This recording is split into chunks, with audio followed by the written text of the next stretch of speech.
We are kicking off the new year with an Eevee project about creating volumetric clouds. This came from a freelance project. A short type animation took place in the sky, and we were scratching our heads how to do it most efficiently.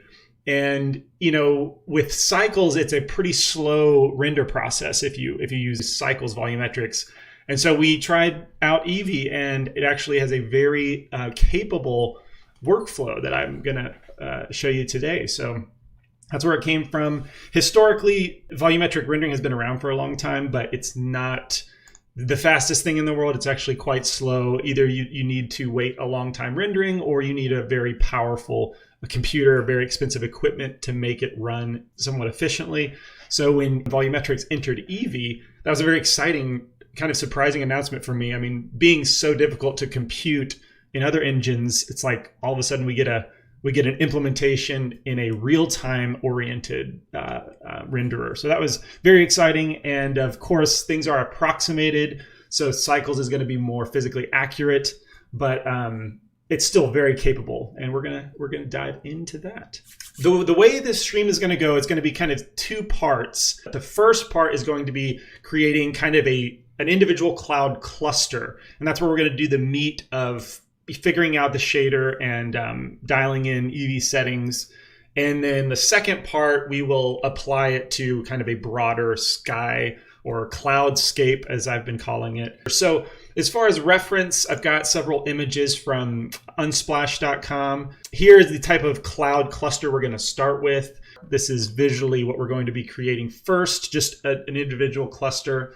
And then this is going to be kind of the latter portion of the project to create something kind of like a sunset, very vibrant type coloration in the clouds. But let's go ahead and get started with the first part of the project. I will switch over to Blender. Yeah, so we are starting fresh in a Blender 2.8. What version am I using? 2.82 alpha.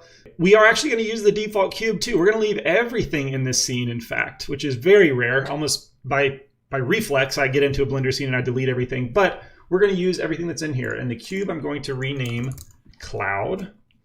Surprise, surprise. And the light is going to be the sun.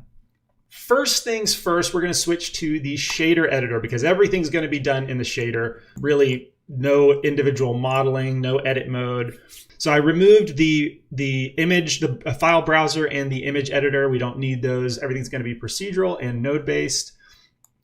So the first thing I want to do is give this cube some context, meaning a sky. If we switch over to rendered view, and I like to turn these little widgets off, I'm going to switch the context of our shader editor to world. And we're going to create a gradient because if we look at some of these pictures, a sky gradient typically, starts at the bottom like a lighter, less saturated blue. And then as we reach higher into the atmosphere, it tends to kind of darken and become saturated. So we're going to put a gradient in our Blender scene to represent the sky. So Shift A to add texture, gradient texture. I'm also going to hit Control T, and that is only possible because I have the Node Wrangler tool enabled. If you don't, go to your Preferences, Add-ons, and look for Node Wrangler. Make sure that's enabled. Just some standard tools. I mean, really, that should probably be on by default at this point. Everybody uses it, but Control T will automatically add the mapping node and the texture coordinate node. So if we plug this into our shader now with Shift Control Click, also a Node Wrangler tool, we will see that our world has the gradient from black and then a small gradient spectrum into the white. And we want to rotate this around so that it's going from top to bottom. And we should be able to do that with either the X or Y rotation value of the mapping. It looks like it's going to be Y. I'm going to go -90. Now we've got it up and down. So this means we can add Shift A converter color ramp and then select for the white. Maybe I should make this a little more, instead of -90, let's make it 90. And then we've got black on the bottom, white on the top. This just correlates visually, I think, a little more intuitively. So on the bottom, we are going to make that a white color and slightly into the blue spectrum. And then the upper flag, the white flag, we're going to make also blue, but very saturated blue, maybe darker too. All right, so now we can see that gradient. I like to switch to B-spline for this, kind of pull it down. So now we've got a spectrum started. Now, if I'm going to look at this cloud, most of the time I'm going to be looking at the cloud head on like this. And so I want more of that blue to be visual, and I'm going to move in the Z location down. Nope, that's right, I rotated it. So it's going to be maybe the X. Yeah, it's going to be X. All right, there we go. This is kind of the context that I want the cloud to exist in. So why are we using the cube? Well, that's the only shape that supports volumes. So if I switch back to my object shader node context, we don't need the principled BSDF for this. I can just delete it and add the shader principled volume by itself. Now this does not get plugged into the surface material output. It gets plugged into the volume. And once we do that, you can see that we get a very simplified pixelated volumetric shape inside the cube. And whenever we add the same material, which we might as well name it to cloud, and we add a mesh monkey, add that same material, it doesn't matter that it's shaped this way. The volumetric system only interprets cubes, cube domains. And so, yeah, anyway, currently, I assume at some point the development will mean we can have modeled shapes that can support volumes, but currently that's not the case. Right, so with the cube shape, let's also think about the type of, you see it kind of flickering and stuff, like it's really pixelated. So in the render settings, we are using Eevee, of course. Make sure you have that engine selected so you get access to the settings. And you'll see volumetrics down here. So the tile size default of 8 pixels is not applicable for the kind of detail we're going to want out of the clouds, even for a preview level. So I recommend 4 pixels for preview. And then, of course, when we render final shots, we want 2 pixels because that's the lower the pixel value, the higher detail authenticity there will be. But we are going to preview it at 4 because 2 pixels gets a little bit slow. Samples at 64 will be fine, but the max that we go to is 256. That's where you get the cleanest type of volume. But for preview purposes, 64 samples is going to be fine. Volumetric shadows, we will want to enable those, even though maybe I'll do that in a little bit so we see a little bit more of an effect. Right, so one thing that confused me when I started using volumes is that you add it and it's a dark gray color, whereas our materials are typically a very light color. It's kind of confusing as far as the energy in the scene.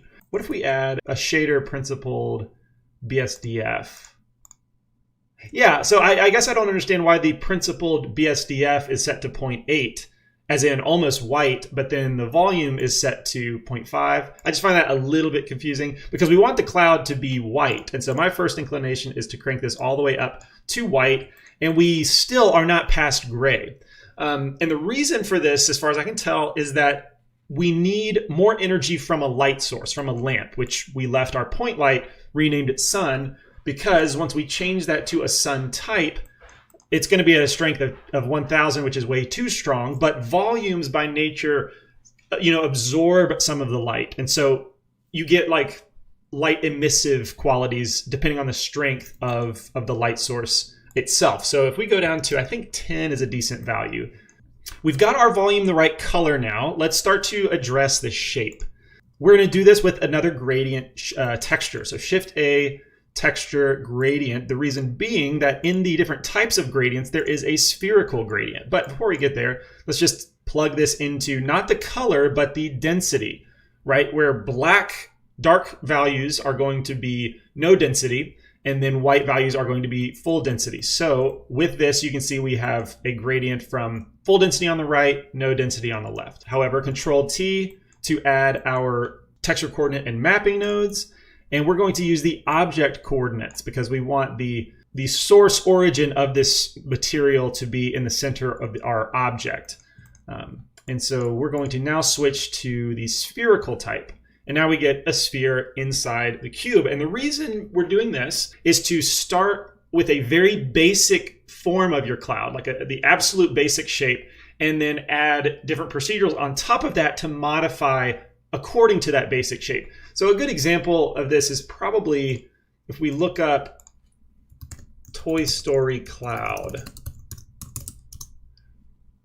So very much this is a good example of like a simplified cloud shape where you've got these kind of bulbous spheres crammed into each other with a very definitively flat bottom side. See if we can see that you can kind of see it in these images. I guess depending on the weather, that can be different, but generally you do see a flattening. Yeah, here's a good example. They all sort of just flatten at the bottom.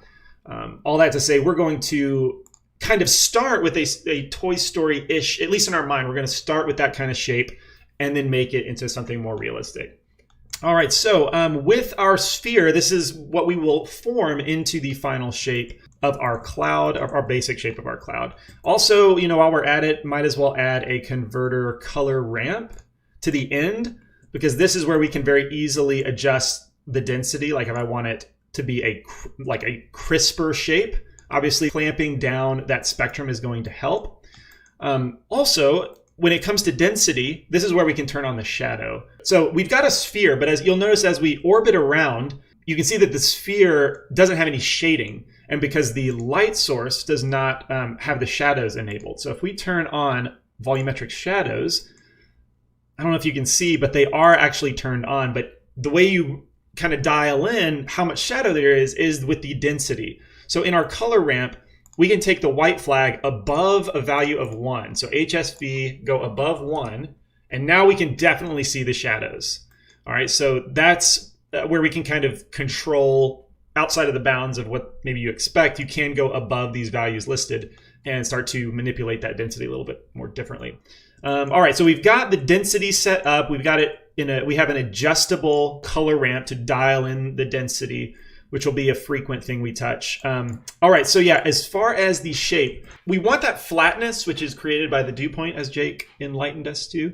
Yeah, so to get the flatness on the bottom, we are going to add a vector curves node after the mapping in between the gradient. The reason being is if I switch to the Z vector curve and drag the bottom corner over to the right just a little bit, and then pull this shape up, you'll see we start to get a dome. This is the kind of shape I want to start with. Now, whenever I'm not a math whiz whenever it comes to these vectors. I just kind of play with stuff until it works. Bringing this down will flatten the bottom, and the curve gives it that plump round shape. So this is the basic shape we're going to be forming our cloud around. And also, if it can kind of bother me that it's not centered. I'm sure that has something to do with the vector math that I don't fully understand. But I'm going to move in the Z value up, all right, so that it is more centered. Here's something that kind of annoys me. As I orbit around our cloud, I don't like that from above, the gradient is all one color. So basically, the gradient only looks good from one angle, which I would plan on rendering from this angle. But as I create the thing, I want to orbit around. So what I'm going to do real quick, sort of a preference thing, is I'm going to switch back to the world. And instead of using our generated texture coordinates, let's use our window. So the window texture coordinates is our view, like projected straight through the scene. And so now if I hit backspace key, that will reset the node, and I can quickly, let's see, which one do I rotate? Is it Y or is it Z? We'll go -90. All right, so now I've got this gradient, this exact same no matter which way I look at the cloud. Let's go back to the object context. Excellent. So next we're going to incorporate a Voronoi texture to give us those kind of spherical clumps on top of the cloud. We'll go to texture and add a Voronoi texture. And the way we're going to incorporate this, which is again an approach I've been using a lot, it's very common when it comes to procedural creation, is the ability to manipulate the texture coordinates themselves, which is these purpley blue outputs, like these noodles. So I can actually add a color mix RGB.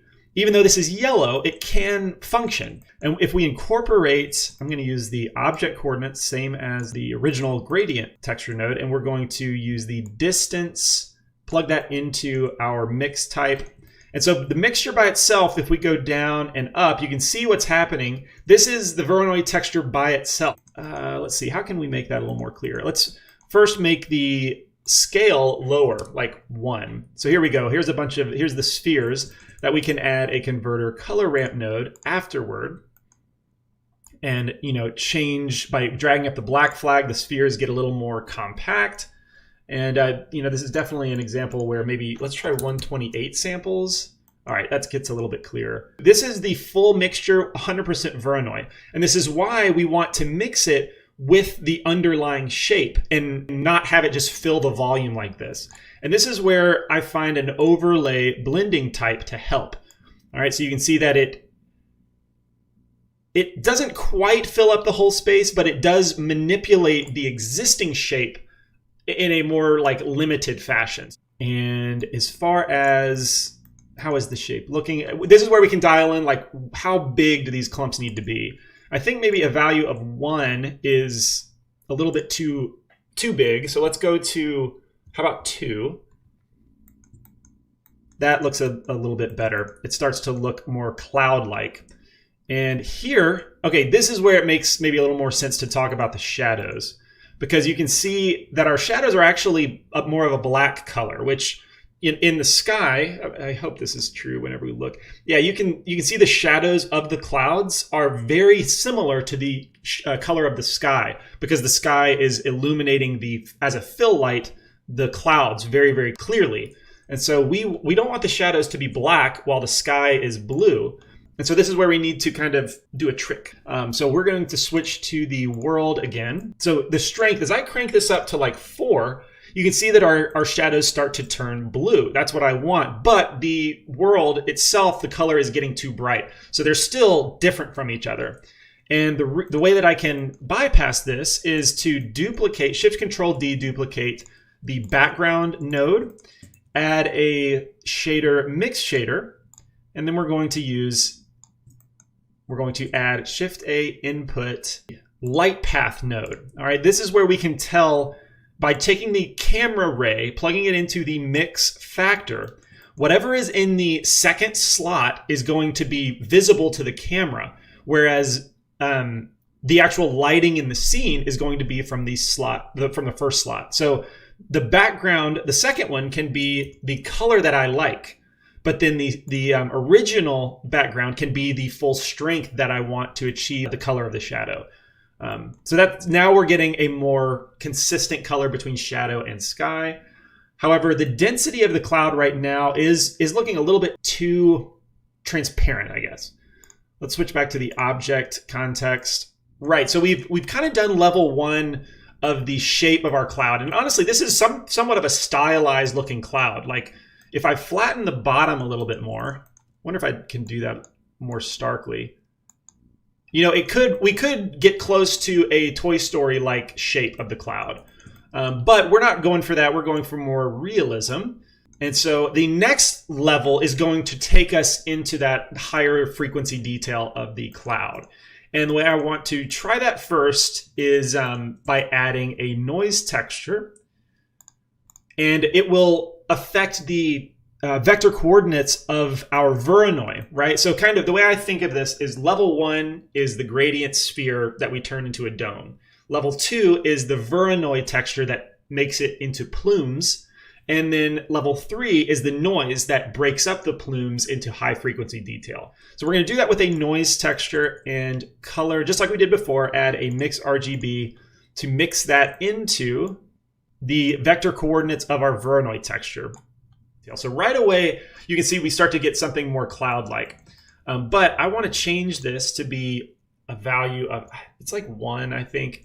And the detail, I do like to crank up to 10. So the mix type, we're in the same situation with the Voronoi, whereas if I crank this all the way up, there's no remnant of the Voronoi plumes left anymore. Like that ball structure is completely gone. So we want to use overlay to only affect that ball-like structure. Maybe add a little bit of distortion for some like wispy type clouds. However, it's kind of getting hard to see the detail. So I'm going to switch to 2 pixels. If you ever want to check what kind of detail you're at with the volumes, you will need to increase the tile size, actually decrease the tile size and increase the samples. And that is not quite the effect I was expecting. Why is that? Well, let me address something else real quick. The density, I think, is still a little bit too transparent. So sometimes if you increase the density, the details will show up a little bit better as well. So let's change that. I mean, I haven't really been going above 2. Let's try 3. All right, now we're definitely seeing those shapes a bit better. Usually with the overlay, whenever you crank it all the way up to 1, like it's a crazy effect, like it's way too strong. But in this case, it's not really working that great. What if we let's try linear light. I'm kind of going off script because this is how I approached everything else. That does look a little bit better. Yeah, that does look a little bit better. We can also change some of the vector curves. What I really want is like a flat shape on the bottom, something more like this. So I'm going to go back to the vector curve, see if I can mess around with those values and get a more specific shape. Of course, this would be great if I wanted to start duplicating things around and like, you know, Lego constructing my cloud together. But if I want to just do it with one object, it's going to be possible with the vector curves. So this again, the vector stuff, I play with it. I can't tell you like moving this point here is exactly why it's doing what it is on screen, but I just know that playing with these ends up getting the result. All right, let's try the Y. Oh, I remember the Z. What was I doing with the Z earlier? All right, so that's gonna, if I pull this down, it kind of makes the middle of it taller. There we go. So now I'm getting it taller in the middle, but as far as, okay, pulling this to the right will shrink the bottom. I know in the Y and Z axis is where I can affect like the width. I mean, I like that. I think that looks pretty cool. The only bummer though with it flickering like this, I'm sure you can't really tell the high detail that's going into this. So I should do a proper render, but I told myself I wouldn't do renders because my desktop sort of freezes and I didn't want to ruin the stream. I'm going to try it and hopefully it doesn't break. I'm going to save my scene. Also, something to keep in mind, if you find yourself reaching the border of your box, then you can always scale up. Whenever you're using these object coordinates, you can scale the cloud up and then Control A, apply the scale, and that will take your cloud back down to its original size, but extend the bounds of your cloud. So I have more room basically to tweak the cloud shape, but I'm actually pretty happy with what we've got so far. Also, don't be afraid of the mapping coordinates, so I can scale the Z. All right, so that kind of shrinks the overall size. You can, oh, that's right, yeah, we can scale down. Another way to just, you know, scale the width is adjusting the X, Y, and Z scale values, which we're going to look at more closely in the next part of the project, the cloudscape. But yeah, I tried to keep this as simple as possible, but we can definitely go deeper in terms of complexity. So maybe I will do that because I'm going to use this material to start the cloudscape as the basis of the cloudscape. Since that's going to be a larger scale, let's just up the detail level a little bit. And what I like to do is add multiple levels of the Voronoi like bubbles, like the ball shapes. So you have one initial shape that's very bulbous, like let me just turn down that linear light. So you've got one level that's, let's say, level like 1.5. Oops. And then you can add another level of even finer Voronoi balls. So let's Shift Control. I'm just going to duplicate all of these actually, because I will have the noise texture affected. I find that the balls by themselves can be a little too noticeable, so I always want to make them a little wobbly with a noise texture. So that's why I'm going to duplicate Shift Control D all of those. And then let's see, I'm going to hold Shift, right click and drag to make this a little more readable. They're all using the object coordinates, but now they're not intersecting so much. And the second layer, I would simply increase the scale of the Voronoi. So let's go like 3, also the scale of the noise. So let's go to 5. That's a good, it should be a good starting point. And then we can overlay those on top of our other shape, increasing the complexity, hopefully the visual interest of our cloud. All right, so let's see what that looks like off and on. I think I might make them a little bit smaller, actually. There we go. We've got a mixture. So your big cloud plumes and then your small cloud plumes.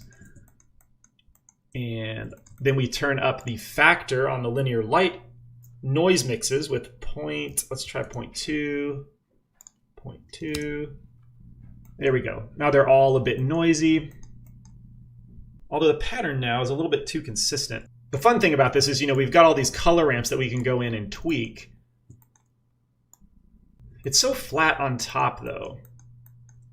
I want it flat on the bottom, but I do not want it flat on the top. So yeah, I'm tweaking basically this, setting it up this way gives you a lot of opportunity to tweak the way you want.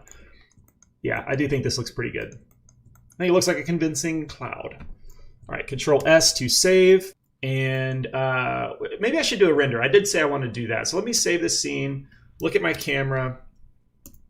I really like that angle I was just looking at. So let me use local camera, orbit around till I get this shot. Yeah. I like that. All right, let's do a proper render. Hopefully, hopefully the stream doesn't kind of freeze on me, but we'll save it. We'll make it, let's do 75% of 1080. And also, yeah, again, something to keep in mind is I'm going to go to solid view. And then once it's in solid and not preview rendering, that's when I'll change the settings to 2 pixels and 256 samples. And let's render. Maybe I'll see you on the other side. Ah, that didn't take long at all. So that's 7 seconds. All right, interesting. That does not quite look as good as it did in the viewport. Maybe brings up another point, that it is good to do final renders to make sure that you're getting the effect that you want. In this case, it looks like the density is actually too much. So I should dial the density back down. Let's try that, slot number 2. And let's go back to, I'm gonna try previewing. All right, it's definitely slower.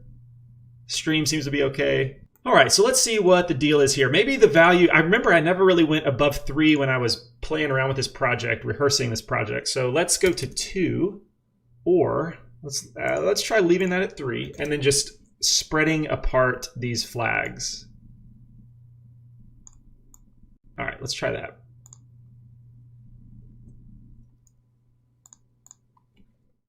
All right, now that's kind of the opposite direction. So we had 1 too thick, 2 too thin. Let's go to slot 3 and hopefully get it just right. Oh, I made the value 1. That's probably why. Actually, I feel like the cloud cluster is just, it looks more like a head of broccoli rather than being more I want a little bit more wispiness. What's the best way to go about that? Because now I'm getting to that point where we're losing the shadows. So maybe rotate the sun will help. Oh yeah, that's probably the bigger problem actually.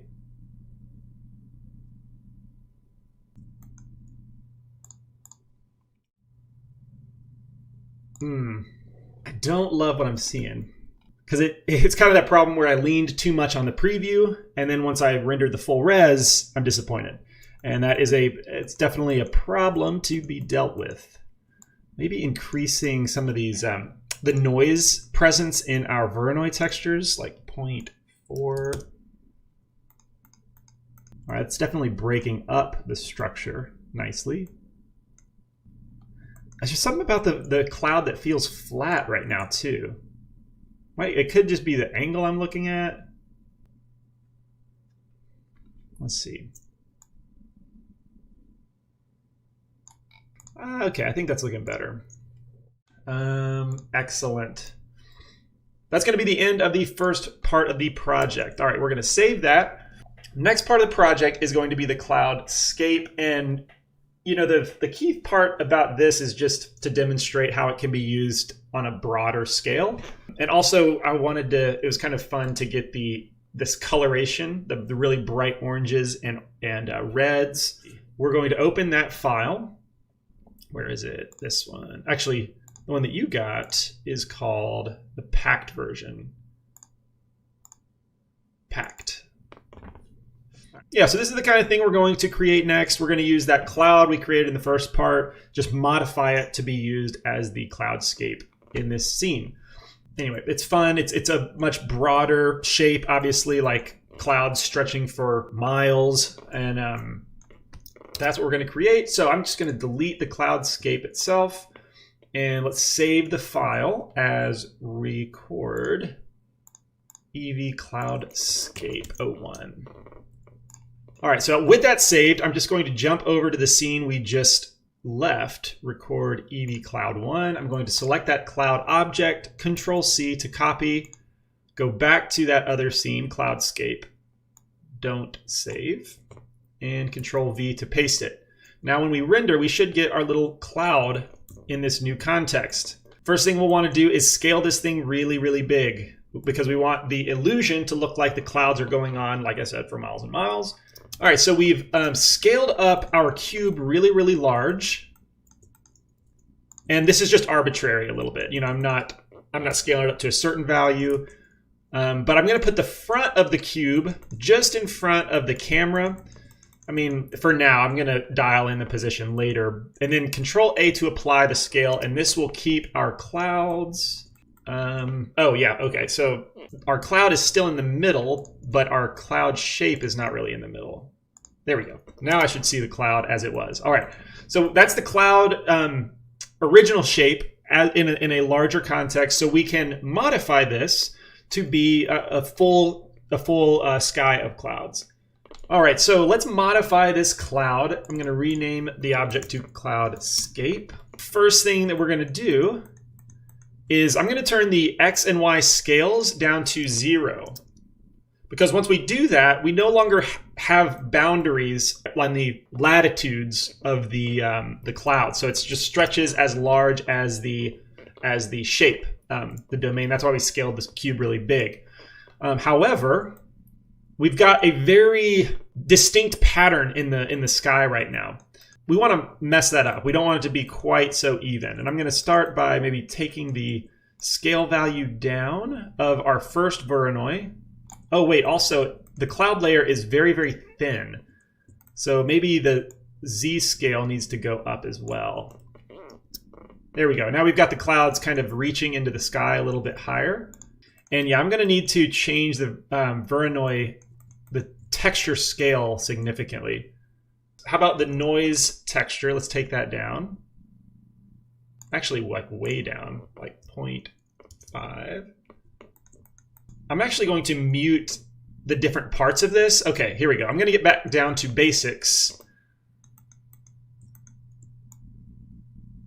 All right, yeah, so I'm back down to my basic shape so I can tweak this and get where we want. The problem I'm looking at this right now is all the cloud shapes are very, very similar. I want them to be very much not similar. All right, so we're going to start and go really low, right? Something like this. Maybe scale up. All right, so now I've got some randomly placed plumes, and that's good, but that means I'm going to need another layer of Voronoi after that, right? So like we can add the second layer, unmute that, and that's part of the problem. It's way too high in scale.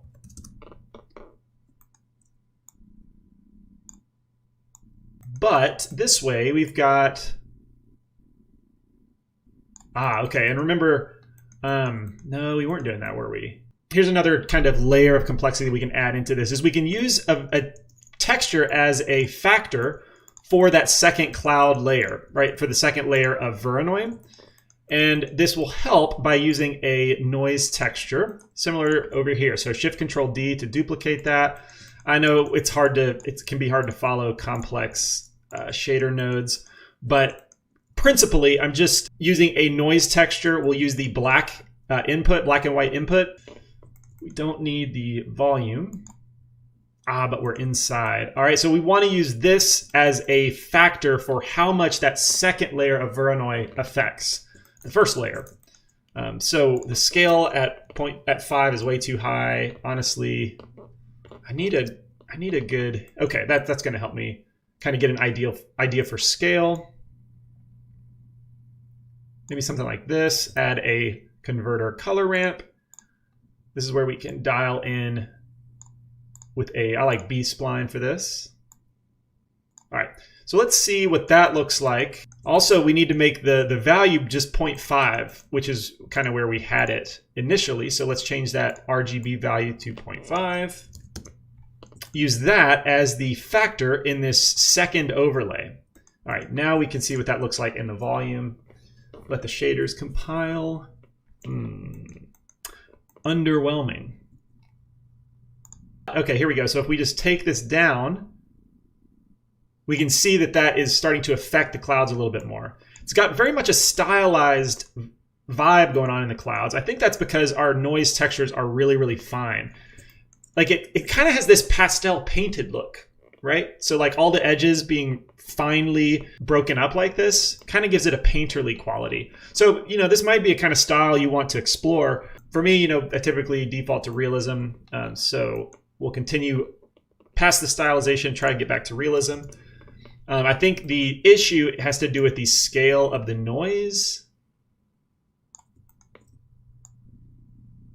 So yeah, just modifying that. It's looking better, but I think still on this original noise texture, that's also probably too,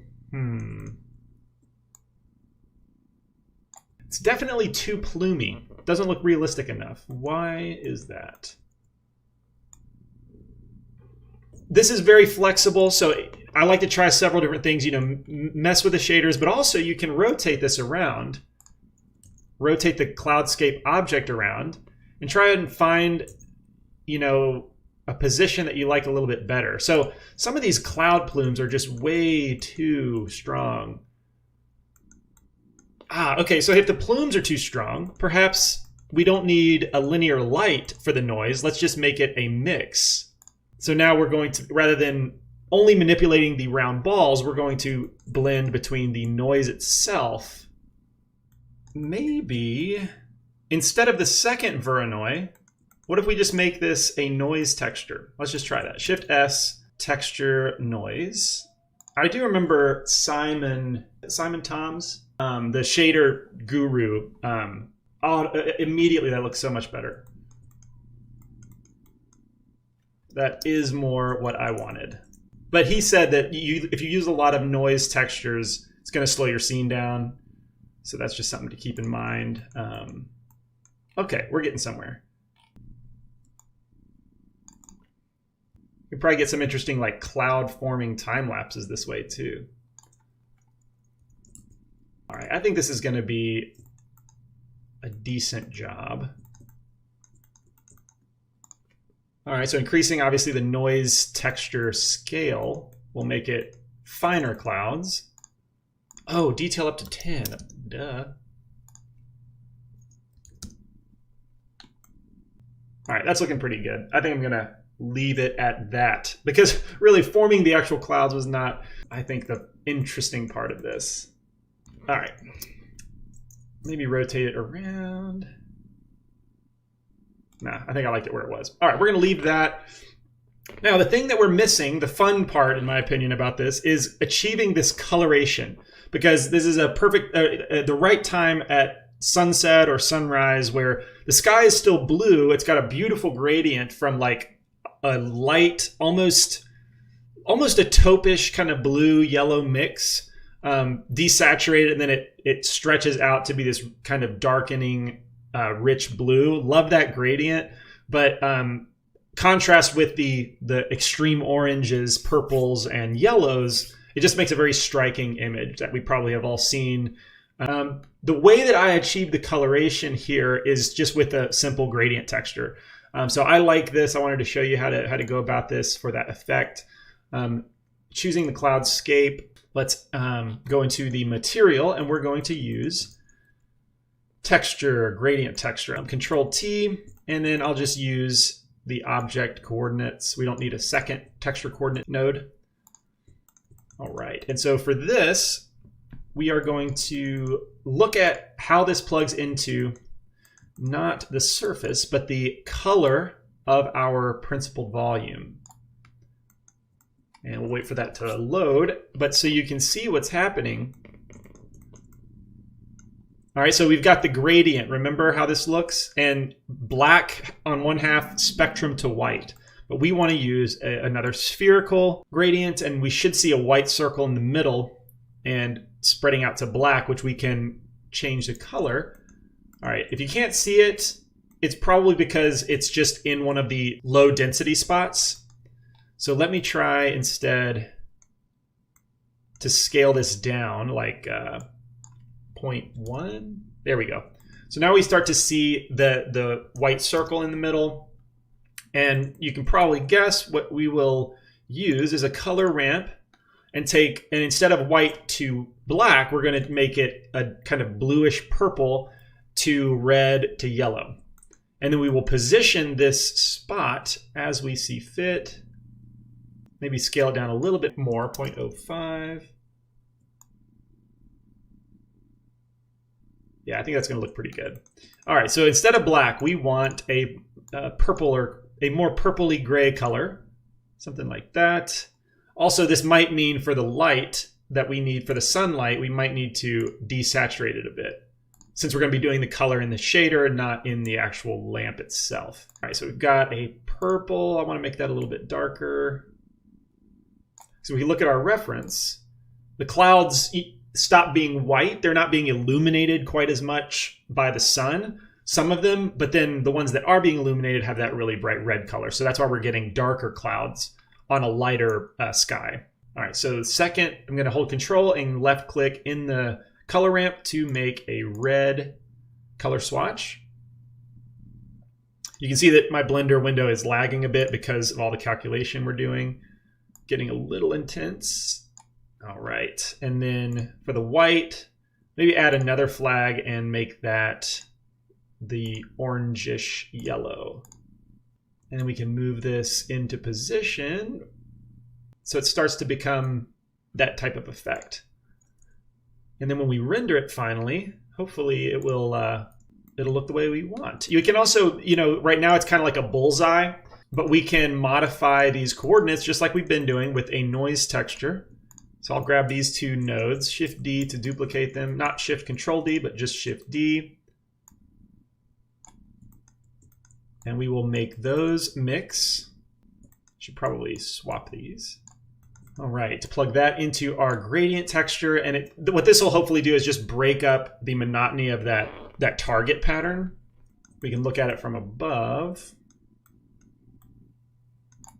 It also might help to put another flag. Like if we look at the reference, basically I'm trying to talk out my thought process. We do have somewhat of a radial pattern, like the sun is obviously coming from screen left. And so it's hitting a lot of the clouds in that brilliant orange, and then it's fading off into the darker gray desaturated clouds. But there's also a little bit of brightness in some of these clouds back here too. So the way I'm trying to emulate that is maybe adding another flag this way. Maybe a little less saturated. There we go. Just trying to break it up. Make that a little more vibrant, perhaps. And something to keep in mind is that your color does affect the density, right? So if, in addition to just the density setting by itself, right? If we want to increase the density, that we come up into like the value, change that to 3, our clouds get thicker. Harder for light to travel through, more presence in the shadows. However, we can also do this, I meant 2.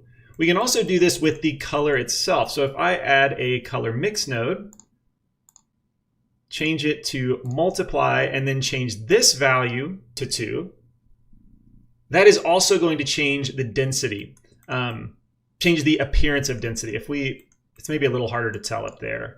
But yeah, if I start going above 1, like 3, it starts to also increase the density pretty noticeably once you go above 1. So just keep that in mind. You can kind of, depending on your needs, you can affect both of those from color or from the density setting. And I'm not thrilled with the way this has come out, which is unfortunate. Hopefully you get the idea. I'll do a render and then we might call it done. Of course, like most things in Blender, I can tweak this all day. But I mean, the main point is the fact that Eevee can be used for these broad cloudscapes, which is pretty cool. Anyway, what was I going to do? All right, render a final version. Let's go to 75%. Make sure that our tile size. Oh yeah, so we've been at a really low tile size. It should automatically look better once I crank that up. You can see how my Blender window starts to slow down significantly. We're kind of getting that brilliance, that brilliant color back. All right, let's do a render. Still 34, 35 seconds isn't too bad. All right, so I think that's going to be it. I think we've beaten the absolute death out of Eevee Clouds today. Hopefully it's piqued interest enough for you guys to try it. Eevee is very capable as a cloud generator. Like, honestly, if I was creating even a cycles scene, I would definitely first try to create it in Eevee and just composite that over the cycles renders, because you can create a very good effect with Eevee Clouds. All right, there's going to be 4 quiz questions. All right, let's get started. Number 1. Eevee volumetrics are faster and more physically accurate than cycles. Is that true or false? I'm going to count. 1, 2. The answer is actually false. Eevee is faster but less accurate, less physically accurate. Remember, anything to do with Eevee is an approximation, just like video games. Like, it's all cheats and fakes so that it can run in real time. Cycles and your physically accurate renderers are doing them as accurately as possible, so it's going to take much more computation time to achieve. Number 2, Eevee's volumetric rendering is limited to which primitive shape? I should just get like a timer, shouldn't I? That got me. That was pretty good. Yes, the answer is cube. I don't know if it will always be that way, but for now, no matter which mesh object you use, it's always going to render as a cube, as a volumetric cube. Number 3, what is the maximum sample count for rendering volumes? I don't remember if I said this explicitly, but I definitely set it to this for final renders. So what is the answer? The max sample count, it is a number. Yeah, 256. Well done. No one missed that one. And I think we just got one more. Number 4, besides the density parameter, which other parameter can influence volume density? All right, yes. So most people got the answer. The answer is the color. The one that I was looking for was just the color parameter, just one specifically named in the shader. Sorry. Yeah, it was definitely the leather chair, pleather chair. All right, so that is it. Anything else to say? No, just had fun, enjoyed hanging out with you again. I will see you next month. And what's coming up next, actually? Next, we've got the creating a procedural eyeball material in February 11th. After that, we've got a heavy equipment modeling, backhoe, highly detailed hard surface, traditional polygon modeling. I've been doing a lot of shading, procedural shading things. So I feel like it's time to try something else. But if you like modeling, really detailed, complex things, you will not want to miss this. And we're gonna work together. I wanna get collaboration on that project. But that's enough. I've taken enough of your time. Have a great rest of your day. Goodbye.